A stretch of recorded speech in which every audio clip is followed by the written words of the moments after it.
All right, guys, Mr. Antonucci here, and in this video, we're going to talk about all kinds of properties of limits and some analytical techniques for finding limits of functions.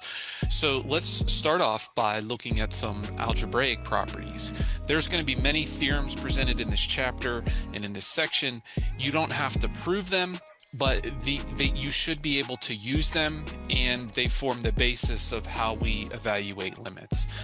The most simplest form is the limit of a constant. So if f of x is a, where a is a constant, then for any number, the limit as x approaches c of the function is equal to a. So for example, if you have the function basically here, f of x is 2, and the limit as x approaches 5 is just going to be 2 there.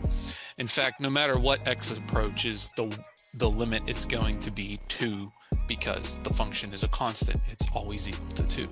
So this next one, the limit's going to be 1/3 as x approaches square root 2. And here it's negative pi as x approaches 5. Continuing on, the limit of the identity function, so basically y equals x, the limit as x approaches any number is going to be whatever that number is. So if we look at our examples here, x approaches negative 5, well, x is going to approach negative 5 as well. As x approaches root 3, the function y equals x is going to approach root 3, and as x approaches 0, the limit of x is 0 as well. Okay, pretty straightforward stuff there. Now, if we look at adding or subtracting two functions, whatever their limits are separately, the limit of the two functions being added or subtracted is the sum or difference of their respective limits. So for example, right here, if you have the identity function x plus the constant 4, if you take the limit as x approaches negative 3, that's going to be the same as taking the limit as x approaches negative 3 of x plus the limit as x approaches negative 3 of 4. And because of the previous theorem we had, the limit of x is going to be negative 3, and the limit of 4, since it's a constant, is going to be 4. And here we would just have positive 1. So this is just basically breaking down how to use these different theorems to find the value of a limit. The same holds true for a difference. The limit as x approaches 4 of 6 minus x is going to be the limit as x approaches 4 of 6 minus the limit as x approaches 4 of x. Since 6 is a constant, the limit of a constant is that constant. And since x is the identity function, the limit of the identity function is the number you're approaching, so 4, and that is going to be equal to 2 in this case. A limit of the product works very same way. If you have two functions being multiplied and their limits both exist, then you could just multiply their respective limits to get the answer. Now this first one here is a little bit tricky because x squared you can first rewrite as a product of x times x. So we would have the limit as x approaches 3 of x times the limit as x approaches 3 of x. And in both cases, they both approach 3, so you'd have 3 times 3, which is just 9. Now, I know this looks like complicating addition, subtraction, multiplication, but we'll get into some sticky situations later where these properties are going to be more impactful. This one here, it's a constant times x, so the limit is going to be as x approaches negative 5 of negative 4 times the limit as x approaches negative 5 of x. Here you have the constant, so it's negative 4 times the identity function, which is going to be negative 5, and therefore the limit is going to be 20 altogether. Now, a corollary or a result of this product theorem is the limit of a constant times a function.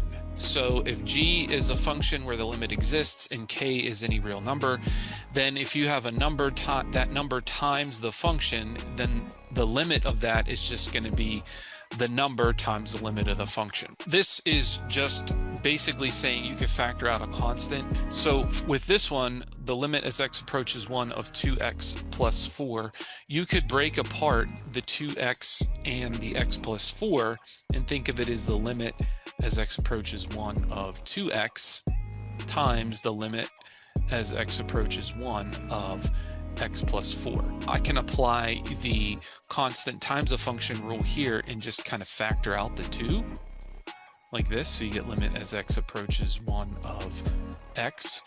And here, this limit of x plus 4, you can break apart using the sum rule. So it'd be limit as x approaches 1 of x plus limit as x approaches 1 of 4. But be careful here, you still have to follow order of operations because these are in brackets. As x approaches 1, the limit of x is going to be 1 and the constant 4 is going to be 4.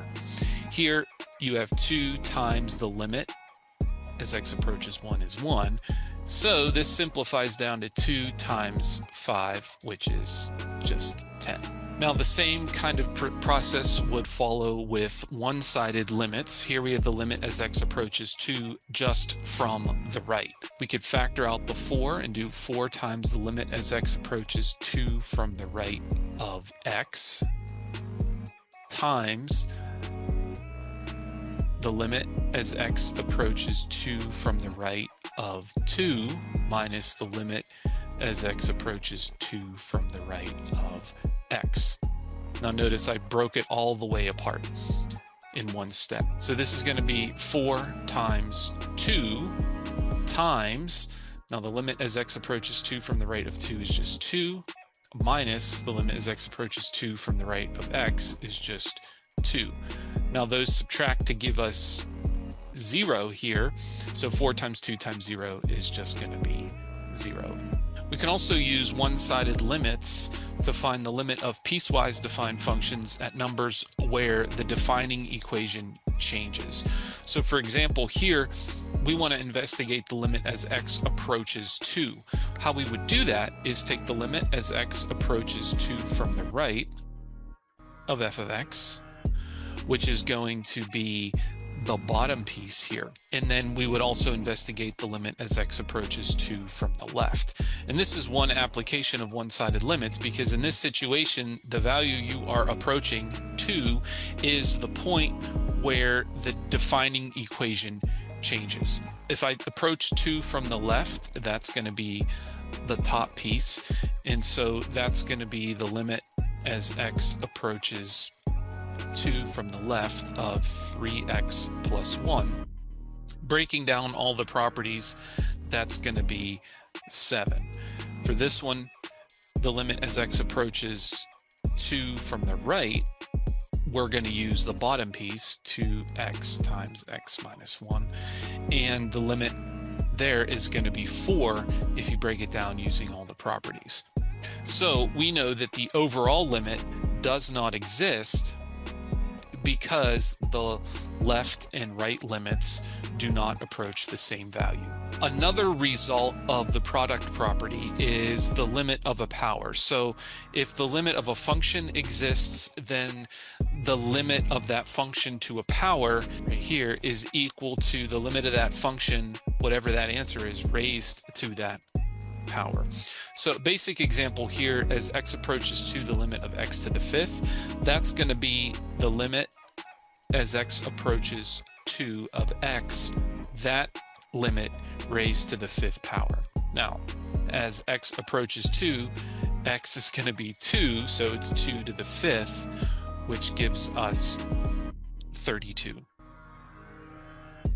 This one, the limit as x approaches 1 of 2x minus 3, we can take the limit of that polynomial there and then cube its answer. Breaking it apart using the constant function property as well as the difference of functions, as x approaches 1, this limit is going to be -1, and then if we cube that answer, you would still get -1 for that one.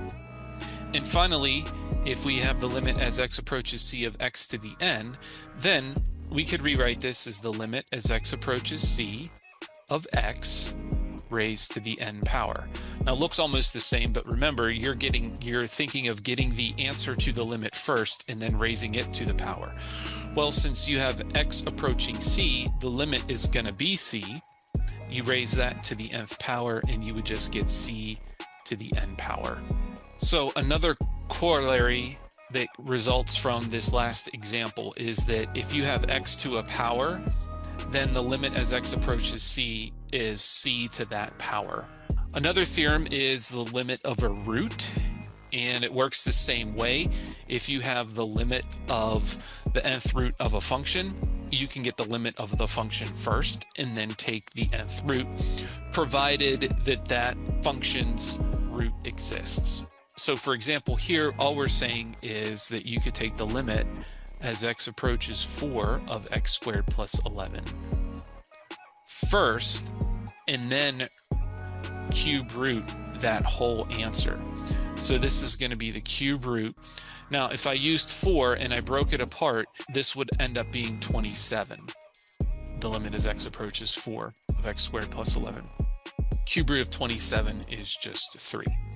Same thing applies with fractional powers, as long as it's defined for that fractional power. So here, this is going to be the limit as x approaches 8 of x plus 1, and then that entire answer to the 3/2 power.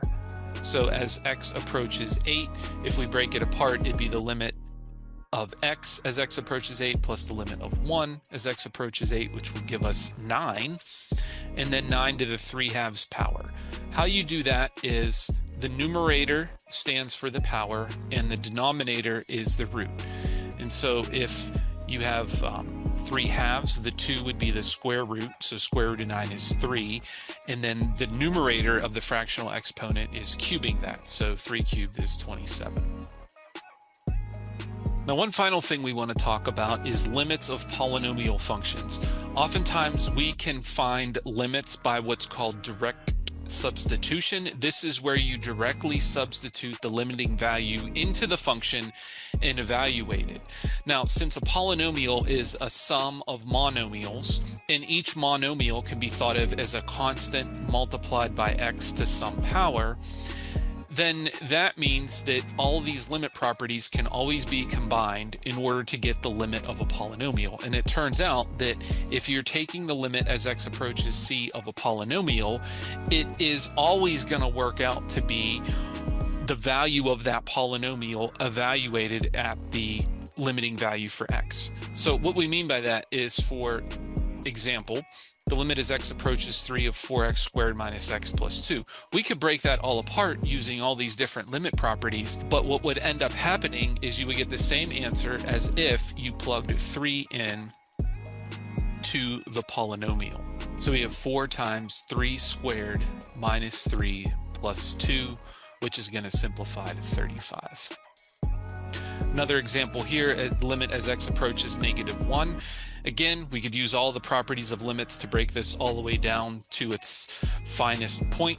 However, using this polynomial function theorem, we could just plug -1 in and use direct substitution. So 7 times -1 to the 5th plus 4 times -1 cubed minus 2 times -1 squared. Now, I would just caution you, be careful here with the negative exponents. -1 to the 5th is still negative, so 7 times -1 is -7.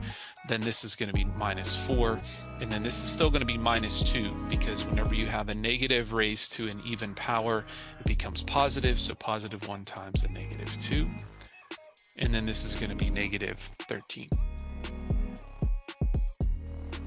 And then one final one, the limit as x approaches 0. This one's going to be super simple because each of these terms is going to approach 0. So +5 is just going to be equal to 5. Now, I want to bring up an important point about notation. Once you substitute the limiting value into the function, you should no longer write the limit.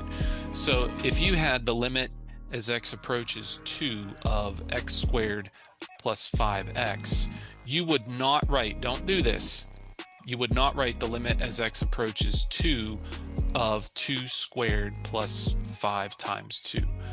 Don't do that.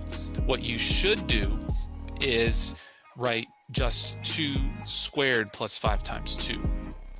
Now, it might seem like a minor little thing, but that's similar to if you have square root 16 saying, okay, that's square root 4. Well, no, you took the square root, so you wouldn't write the square root symbol anymore. All right, guys, that's it. Hope that was helpful to you. As always, reach out if you have any questions.